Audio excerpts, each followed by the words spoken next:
অবশেষে নবম জাতীয় পে স্কেলের প্রস্তাবনা পাস। বেতন কাঠামোয় বড় পরিবর্তন। নববর্ষ ভাতা দ্বিগুণ। চাকরিজীবীদের জন্য 14 লাখ টাকার পারিবারিক সহায়তা ও 25 লাখ টাকার বিনা সুদের ঋণ অনুমোদন থাকছে। আজকে জাগো নিউজ পত্রিকায় একটা গুরুত্বপূর্ণ নিউজ প্রকাশিত হয়েছে। আর আপনারা যারা এখনো আমার এই চ্যানেলটিকে সাবস্ক্রাইব করেন নাই, দয়া করে সবাই চ্যানেলটিকে সাবস্ক্রাইব করে ভিডিওতে লাইক করে দেন, নবম পে স্কেলের সর্বশেষ আপডেট সবার আগে পেতে। দীর্ঘদিন ধরে নানা আলোচনা সমালোচনা ও হাজারো কানাঘুষির পর অবশেষে নবম জাতীয় পে স্কেল কাঠামোর প্রস্তাবনা অনুমোদনের পথে চূড়ান্ত অগ্রগতি দেখা গেল। রাজধানীতে অনুষ্ঠিত উচ্চ পর্যায়ের বৈঠকে প্রধান উপদেষ্টা অধ্যাপক ডক্টর মোহাম্মদ ইউনূসের সভাপতিত্বে অনুষ্ঠিত সেই বৈঠকে পে কমিশনের নতুন এই সুপারিশগুলো নীতিগতভাবে গৃহীত হয়।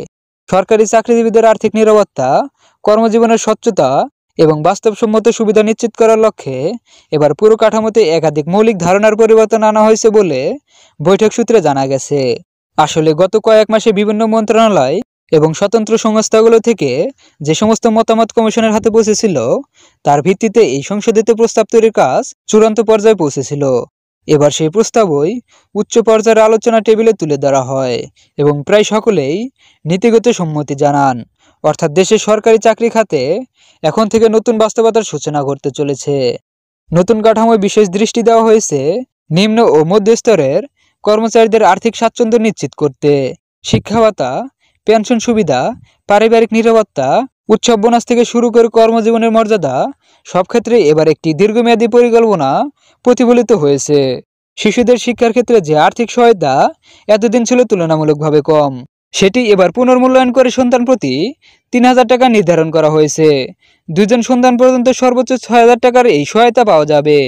আগে যেখানে এই অঙ্ক 1000 থেকে 1500 টাকার মধ্যে সীমাবদ্ধ ছিল, এবার প্রায় 3 গুণ বৃদ্ধি করা হয়েছে। সরকার এই অংশটিকে একটি সচেতন বিনিয়োগ হিসেবে দেখছে, কারণ শিক্ষায় বিনিয়োগ মানেই জাতীয় ভবিষ্যৎ শক্তিশালী করা। এদিকে কর্মজীবনের শেষ ধাপ অর্থাৎ অবসরকালীন সুবিধাতেও এসেছে মৌলিক পরিবর্তন।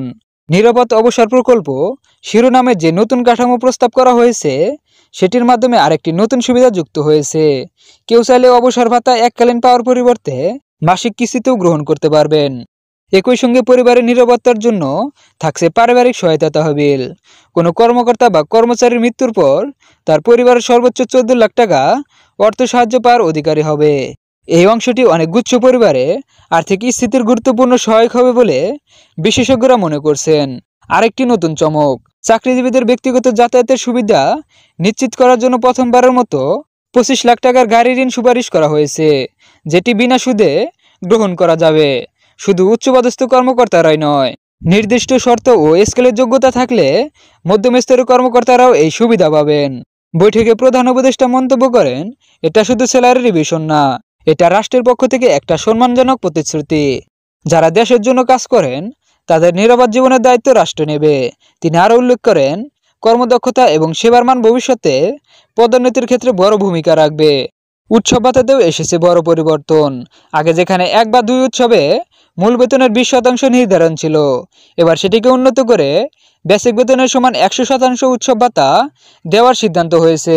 অর্থাৎ বছরে অন্তত 2 বার একজন কর্মচারী পুরো বেতনের সমান পরিমাণ উৎসব বোনাস পাবেন। যদিও প্রস্তাবিত কাঠামোর গ্যাজেট প্রকাশের নির্দিষ্ট তারিখ এখনও নির্ধারণ হয়নি, তবে সরকারি কর্মচারীদের প্রত্যাশা ডিসেম্বরের মধ্যে সুপারিশ জমা ও অনুমোদনের সব ধাপ সম্পন্ন হবে। পে কমিশনের কর্মকর্তাদের দাবি, তারা নির্ধারিত 6 মাসের মধ্যেই কাজ সম্পন্ন করতে চান এবং বর্তমানে খসড়া শেষ পর্যায়ের যাচাই চলছে।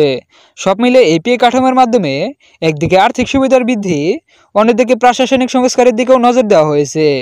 দীর্ঘদিন ধরে সরকারি চাকরিজীবীদের যে প্রত্যাশা ছিল, এবার সেই প্রত্যাশার বাস্তব রূপ দেখা যাচ্ছে। অনেকে ইতিমধ্যে বলেছেন, বাংলাদেশের সরকারি চাকরিজীবীদের জীবনে এই পরিবর্তন একটি নতুন অধ্যায়ের সূচনা করবে। বিশেষ করে শিক্ষা ভাতা, পারিবারিক নিরাপত্তা ও অবসর সুবিধা কর্মজীবী পরিবারগুলোর জন্য বিশাল সাপোর্ট হবে। এখন সবার দৃষ্টি একটি বিষয়ে, পরবর্তী বৈঠক কবে এবং চূড়ান্ত গ্যাজেট প্রকাশ কবে হবে। বিশেষজ্ঞদের অনুমান, ডিসেম্বরের প্রথম সপ্তাহে হয়তো এটির খসড়া মন্ত্রিসভায় উঠবে এবং সবকিছু ঠিক থাকলে জানুয়ারি 2026 সাল থেকে কার্যকর হতে পারে নবম জাতীয় পে স্কেল। এই পরিবর্তন নিছক স্যালারি কারেকশন না, এটি রাষ্ট্রের পক্ষ থেকে একটি প্রজন্মব্যাপী আস্থা, সম্মান ও নিরাপত্তা দেওয়ার ঘোষণায় বলা যেতে পারে।